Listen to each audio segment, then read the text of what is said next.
ڈراؤنی کہانی عجیب اسکول کی پارٹ 2۔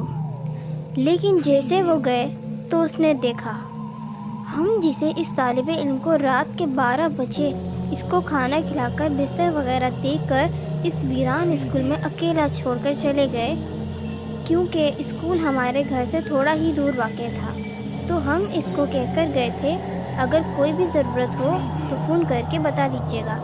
یہ کہہ کر ہم روانہ ہوئے۔ جیسے ہم روزانہ اسکول آئے تو دیکھا وہ طالب علم اس کمرے کے ایک کونے میں ڈر کے مارے کانپ رہا تھا۔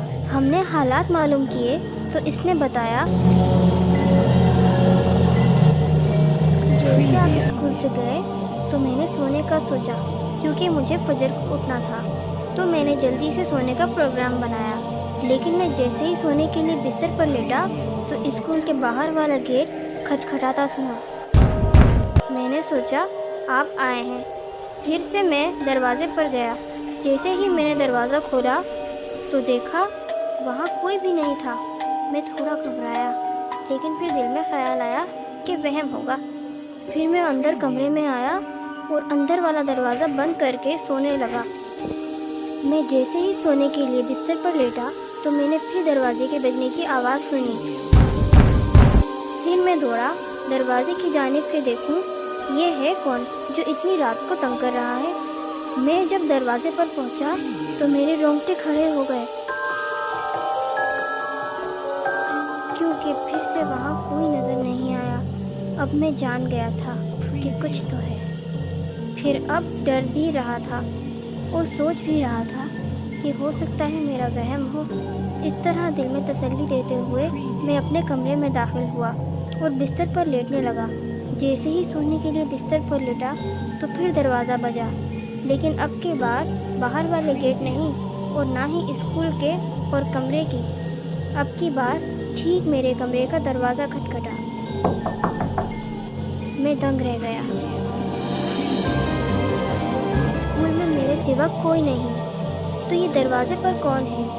یہاں میرے دل کی دھڑکن تیز ہو گئی اور میں ڈر کے مارے ورد کرنے لگا۔ میں نے ہمت کی اور دروازہ کھولنے کے لیے آگے بڑھا۔ جیسے ہی میں نے دروازہ کھولا میری تو روح کانپ اٹھی۔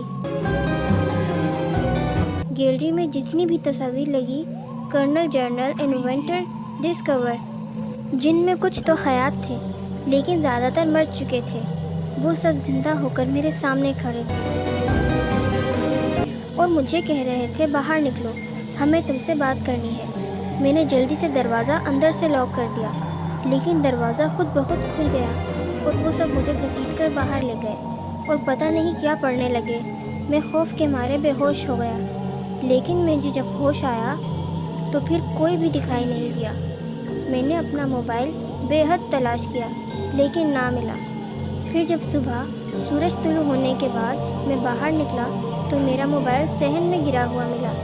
مجھ پر اس قدر خوف طاری ہو چکا تھا کہ پوری رات اس کونے میں بیٹھ کر گزار دی اور وہاں سے ہلنے تک کی ہمت نہ تھی، اور اب بس یہ انتظار تھا کہ کب صبح ہو اور کب میں اس اسکول سے باہر نکلوں۔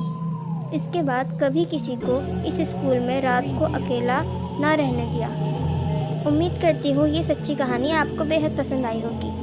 اپنی رائے سے ہمیں آگاہ کریں اور ملتے ہیں اب مزید ایسی سچی کہانیوں کے ساتھ۔ تب تک کے لیے اللہ حافظ۔